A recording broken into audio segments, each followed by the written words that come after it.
भीड़ तेरी जोत जगाए जा, एक झलक मेरी ज्योति की बिगड़ा भाग्य बनाए। कितनी बड़ी हो चाहे मुसीबत फिर ना टिकने पाए। आए है जोगी रे हम तो लुट गए तेरे प्यार में। नमस्कार दोस्तों, कैसे हैं आप। वैसे तो भारत में करोड़ों बाबा हैं, लेकिन इन करोड़ों बाबा में से कुछ ही संत ऐसे होते हैं जिन एक नाम कमा पाते हैं, जो एक लेवल पे पहुंच पाते हैं।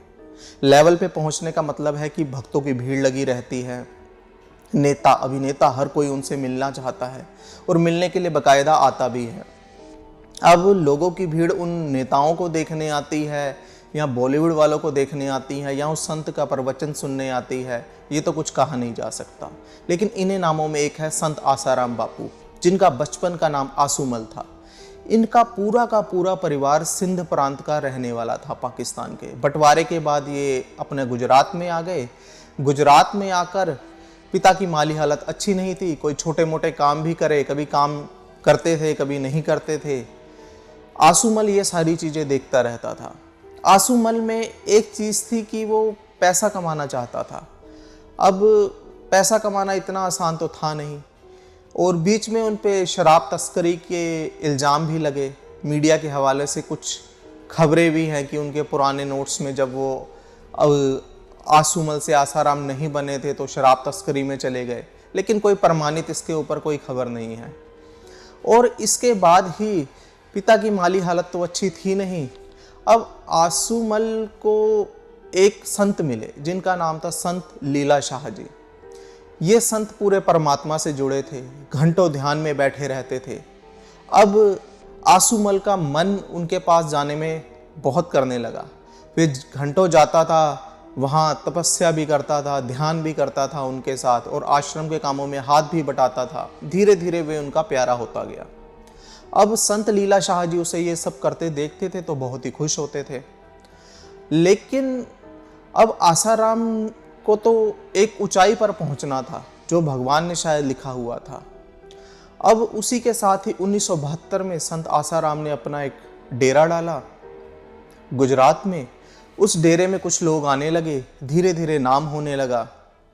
धीरे धीरे नाम होने के साथ ही 1990 से लेकर 2007 तक का समय ऐसा था जब हर कोई संत आसाराम से मिलना चाहता था। संत आसाराम के उस समय लाखों नहीं करोड़ों फॉलोअर्स थे। जहां से निकल जाते थे लाखों लोगों की भीड़ लग जाती थी। सत्संग इतने बड़े बड़े होते थे कि वहां पैर रखने तक की जगह नहीं होती थी। बहुत सी चीजें हुई उस समय। स्कूल टाइम में हमें भी सत्संग में लेके जाया गया बापू आसाराम के। वहां देखा माहौल, हर कोई भगवान का नाम ले रहा था, माहौल बहुत ही अच्छा था। लेकिन उसके पीछे क्या चल रहा था ये किसी को कुछ नहीं पता था, और कुछ गलत था भी या नहीं था ये मीडिया के हवाले से खबरें हैं। ये संत आसाराम जाने, उनके भक्त जाने, या कोर्ट जाने या मीडिया जाने। इसी के साथ साथ धीरे धीरे संत आसाराम का नाम बढ़ने लगा। वहाँ पे ढेरों नेताएं, मुख्यमंत्री, सीएम, हर पद का वहाँ पे नेता पहुँचने लगा और मिलने के लिए तरसने लगा। उसको था कि अब इलेक्शन आने वाले हैं, मुझे वोट पड़ेंगे, संत आसाराम का मुझे आशीर्वाद भी मिल जाए, लोग भी मुझे देख लेंगे। और हर चैनल पे इनके सत्संग आया करते थे। लाखों करोड़ों लोग जुड़े हुए थे। लाखों करोड़ों लोग जुड़े तो थे, लेकिन वे किस वजह से जुड़े थे ये नहीं पता। इसी के साथ ही कहते हैं 14 फरवरी वैलेंटाइन डे वाले दिन को संत आसाराम ने माता पिता पूजन दिवस के रूप में बदल दिया। तो लोग और ज़्यादा जुड़ने लगे कि ये तो एक हटके बात कर रहे हैं। जहाँ लोग प्यार में लड़की के पीछे घर को छोड़ देते हैं, ये माता पिता का पूजन दिवस लगा रहे हैं। और भी काफ़ी सारी चीज़ें हुई। बहुत से हिंदुओं को इन्होंने घर वापसी कराई। ईसाई मिशनरियों के हाथों जो लोग अपना धर्म बदल चुके थे उनको वापस हिंदू धर्म में लाया गया। कई आदिवासियों को इन्होंने बदला। लेकिन समय का पहिया चलता रहा। समय का पहिया किसी के लिए रुकता नहीं है। ऐसे ही 2008 में एक खबर आती है कि आश्रम में का जो गुरुकुल है उसमें 2 बच्चे चले गए हैं। 2 बच्चों का मर्डर हो गया। ये कैसे मर गए कुछ पता नहीं चला। उसके बाद कुछ समय बाद एक और खबर आई, एक और गुरुकुल में एक और बच्चा चला गया है। टोटल 3 बच्चे हो गए। 3 बच्चों की खबर जैसे ही फैली, मीडिया में सनसनी फैल गई, हर न्यूज़ चैनल पे यही दिखाया जाने लगा। और तो और उस समय हम लोगों से ग्राफिक्स भी बनाए गए कई तरह के। लेकिन उसके पीछे कुछ समय बाद पता चला कि आसाराम को क्लीन चिट मिल गई है, वो इस किसी भी अपराध में शामिल नहीं थे। बकायदा वहाँ पुलिस ने चार्जशीट में ये भी लिखा कि आश्रम में जादू टोना तंत्र मंत्र होता था, ये सब चीज़ों का जिक्र किया गया। लेकिन फिर भी कद बहुत बड़ा था, कोई हाथ उन पे डाल नहीं सकता था उस समय, तो किसी ने हाथ डालना ठीक समझा भी नहीं उस संत पे जिसके करोड़ों फॉलोअर्स हों उस समय में। तो संत आसाराम आराम से उस केस से बाहर निकल गए। अब उस केस से बाहर निकलने के बाद इनका सत्संग ज़्यादातर 3 दिनों का हुआ करता था। 3 दिनों का सत्संग ही जोधपुर में रखा गया। वहाँ पे कहते हैं संत आसाराम की नज़र एक लड़की पे पड़ गई। ये सारी मीडिया रिपोर्ट्स हैं जिसमें उन्होंने पूरी की पूरी कहानी सुनाई। कितनी सच्चाई है कितनी नहीं है ये संत आसाराम ही जाने और भगवान जाने। कहते हैं उनकी नज़र एक लड़की पे पड़ गई। अब वे उस लड़की को चाहते थे। अब उस लड़की को उन्होंने मिलने के लिए बुलाया, लेकिन उस लड़की ने मना कर दिया। अब उस लड़की पे दबाव बनाने लगे, लेकिन वे लड़की नहीं मानी। इसी के साथ उसके माँ बाप भी संत आसाराम बापू को बहुत मानते थे। तो उनके जो संत आसाराम के भक्त थे उन्होंने कहा कि माँ बाप साथ में जाएंगे और लड़की को मिलना है, इसके ऊपर भूत प्रेत का साया है और भूत प्रेत का साया बापू ने कहा है कि जल्दी से जल्दी उतारना है। अगर ये नहीं उतारेंगे तो बहुत ही दिक्कत हो जाएगी, ये लड़की शायद बचे भी ना आने वाले समय में। माँ बाप घबरा गए। अब माँ बाप को था कि हम तो वहाँ होंगे ही, और लड़की को भी जैसे तैसे मनाया और वो चले गए। एक कमरे में गए, संत आसाराम ने कुछ मंत्र वंत्र पढ़े भूत भगाने के। उन्होंने कहा कि इससे अकेले में मिलना पड़ेगा, माँ बाप दूसरे कमरे में चले जाएं और मुझे कुछ समय इसके साथ रहना पड़ेगा। अब संत आसाराम के साथ वो लड़की रही और संत आसाराम ने कहते हैं उसके साथ दुष्कर्म किया। अब इसमें बात आती है कि लड़की उस समय चिल्लाई क्यों नहीं जबकि पास के रूम में ही माता पिता बैठे थे। तो कहते हैं कि संत आसाराम सम्मोहन की विधि में बहुत ऊपर थे, तो उन्होंने सम्मोहन कर दिया। तो इस बात में कितनी सच्चाई है वही लोग जाने। लेकिन उसके बाद जैसे जैसे ये बातें बढ़ती गई तो कुछ समय बाद वो लड़की और उसके माता पिता घर आ गए। अब घर आने के बाद लड़की ने 18 तारीख के आसपास अपनी माँ को बताया कि मेरे साथ ऐसे ऐसे हुआ है। अब परिवार का ने कहते हैं कि उसके बाद उनका दिल्ली में सत्संग था। अब वे बापू से मिलने के लिए पहुंच गए आसाराम से कि हम जाके उनको बोलेंगे कि ऐसा क्या हुआ, ये क्या हुआ, ये लड़की झूठ बोल रही है, यहाँ क्या। कुछ ऐसी कहानी सुनाई गई और ये लोग वहाँ पहुँचे तो कहते हैं कि इनके फॉलोअर्स ने उन्हें धक्के मार के वहाँ से बाहर निकाल दिया। अब माँ बाप और लड़की बहुत परेशान थे। अब वे दिल्ली में एक थाने में पहुंचते हैं और बताते हैं कि संत आसाराम ने हमारी लड़की के साथ दुष्कर्म किया। अब थाने वालों ने बात तो पूरी सुनी, लेकिन उन्होंने कहा कि ये खबर तो यहाँ की है नहीं। अब माँ बाप चिल्लाने लगे, वहाँ पे वो रोने लगे। जब धरना देने की बातें चलने लगी तो पुलिस थोड़ा घबरा गई। उन्होंने ऊपर बात करी तो उन्होंने कहा कि एक FIR दर्ज कर लो, लेकिन 0 FIR के नाम से, ताकि ये हम इसको शिफ्ट कर दें जोधपुर में, ये जहाँ का केस है। अब उस समय पहली बार संत आसाराम बापू के खिलाफ एक केस दर्ज किया गया। अब इसी केस को जोधपुर में ट्रांसफ़र कर दिया गया। बात हर जगह फैल गई। उस लड़की का कहते हैं कि मेडिकल करवाया गया और रेप की पुष्टि भी हुई उसमें। अब रेप की पुष्टि होने के बाद सनसनी फैलना एक लाजिम था।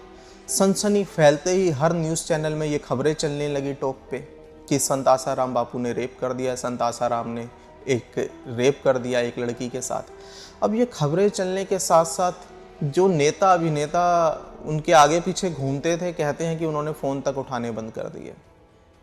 इस समय संत आसाराम को पुलिस ने थाने में पूछताछ के लिए बुलाया, लेकिन वे नहीं गए और वो कहते हैं कि वो फरार हो गए और पुलिस ने एक नोटिस जारी कर दिया कि इतने दिनों के अंदर सरेंडर करना है, लेकिन उन्होंने सरेंडर नहीं किया। इस बीच में उनके लड़के से भी बात की गई। जब उनके लड़के से बात की गई तो उनके लड़के ने कहा कि वे अपने वकीलों से बात कर रहे हैं, वो सरेंडर ज़रूर करेंगे, वे भाग के कहीं नहीं गए हैं। अब उन्होंने एक टाइम के बाद संत आसाराम को कहते हैं कि पुलिस उनके आश्रम में लेने के लिए पहुंची और उन्होंने वहां से पकड़ा और उसके बाद जेल में लेके आए। उस जेल में आने के बाद उनको कभी भी पैरोल नहीं मिली और पैरोल उनको जाके मिली 2025-26 में। अब पैरोल इतने समय के बाद, पकड़े जाने के बाद 2012 के बाद अब जाके उनको पैरोल मिली, ये एक बहुत ही लंबा समय था। और इसी बीच संत राम रहीम को कई बार पैरोल मिल गई थी। अब संत आसाराम ने कहा कि इसके पीछे कांग्रेस की साजिश है, मैं अपने क्या कहते हैं हिंदू लोगों को अपने धर्म में वापस लेके आ रहा था, तो इन्होंने एक जाल बुना जिससे ये सब हुआ है, तो पूरी की पूरी दाल ही काली है, इस केस की और जांच होनी चाहिए।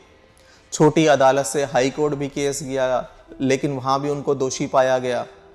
अब दोषी पाने के साथ साथ लोगों की जो श्रद्धा थी वो भी टूटने लगी।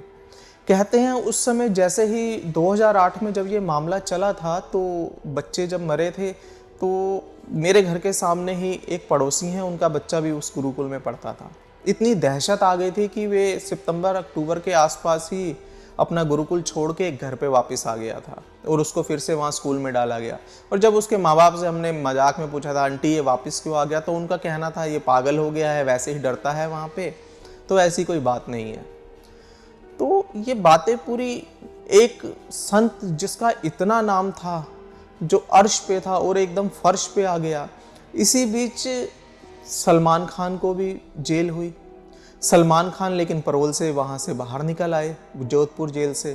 तो इस पे भी संत आसाराम ने तंज कसा था कि ये खाली मेरे लिए ही है कि इसको पकड़ के जेल में बिठा के रखो, इसको जेल से बाहर मत जाने दो, ये सब साजिश चल रही है ये सब। इस बीच में संत आसाराम के कई वकील बदले गए एक एक करके। इन वकीलों में सुब्रमण्यम स्वामी, बहुत बड़े बड़े वकीलों के नाम हैं, जिनकी एक बार की शायद हेयरिंग की फीस ही कई लाखों में है। अब इस पूरे केस के बीच में कहते हैं कई बार गवाहों को धमकाया गया, गवाह बदले गए, बहुत कुछ हुआ, कई उन पे केस चले, कई धाराएं लगी, लेकिन इन द एंड उनको जेल की सज़ा हुई। आज भी वो जेल में है, बीच बीच में कभी कभार पैरोल पे बाहर आते हैं। अब संत आसाराम की उम्र भी काफ़ी हो गई है। अब इस उम्र के साथ साथ अब उनका उठना बैठना भी और ये सारी चीज़ें भी मुश्किल हो रही हैं। अब देखते हैं कि आगे इस केस में क्या आता है। ये केस और ऊपर सुप्रीम कोर्ट जाता है या नहीं जाता, और वहाँ जाते हैं तो वहाँ जाके क्या होता है।